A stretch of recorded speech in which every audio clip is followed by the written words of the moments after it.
So today we are going to see about political environment. So under business environment, in the first unit we discussed on factors of business environment. There are about 7 factors. So we are going to deal with the political environment in this chapter, and the two important components of political environment that affect business decisions are Constitution of India and government decisions and policies. So let's move on to see to that we cover the Constitution of India and its implication on business decisions. So we all know that the Indian constitutions have about 22 parts, 12 schedules and various amendments, and it came into effect on 26 January 1950.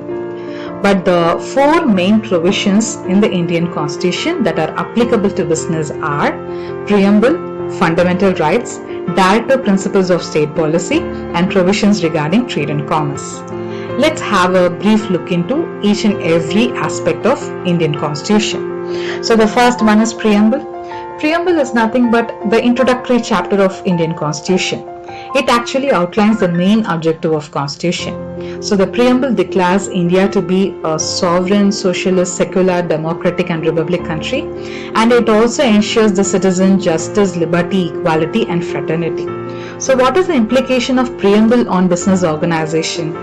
So the Preamble makes sure that it is a duty of every business organization to provide equal opportunity and justice to every citizen.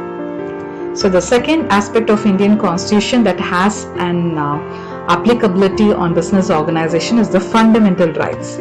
So there are about 6 fundamental rights like right to equality, right to freedom, right against exploitation, right to freedom of religion, cultural and educational rights, right to constitutional remedies.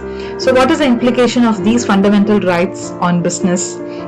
So these fundamental rights actually implies that every business organization must provide for equal opportunity to its workers. The business firms have freedom to choose its profession, and also it has to ensure that it prevents exploitation of workers at workplace.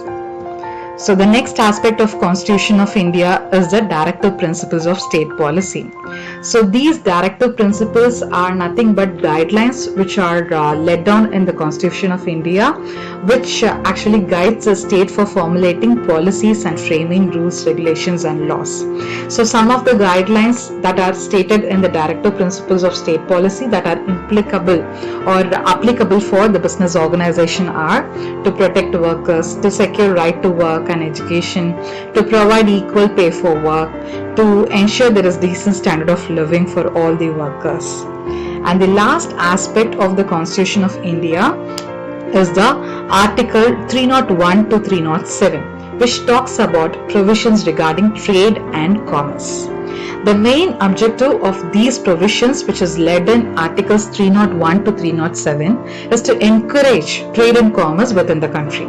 And it also deals with the powers of the central and state government to regulate trade and commerce. So with this, we have covered one component of political environment, which is about the Constitution of India and its implication on business. Now let's move on to the second component, which is the government decisions and policies. So basically, the role of government in business is of 4 roles. One is as a planner, as a promoter, as a regulator, and as an entrepreneur. So this role of government plays an important role in the smooth functioning of business. So government as a planner, it actually makes 5-year planning. It makes sure that each sector is allocated with the required resources for effective functioning. And government's role as a promoter, it plays an important role in providing finance to the industries. It provides the finance by granting loans, by making sure that there is tax incentives provided and also subsidies provided to various industries. And the role of government as a regulator plays an important role in any economy. It controls the business activities by formulating rules, policies and legislations. And finally, the role of government as an entrepreneur facilitates new businesses. It encourages social entrepreneurs and women entrepreneurs. So with this, we have covered the two important components of political environment, which is the Indian Constitution and the role of government in business. Hope you have understood. Thank you so much.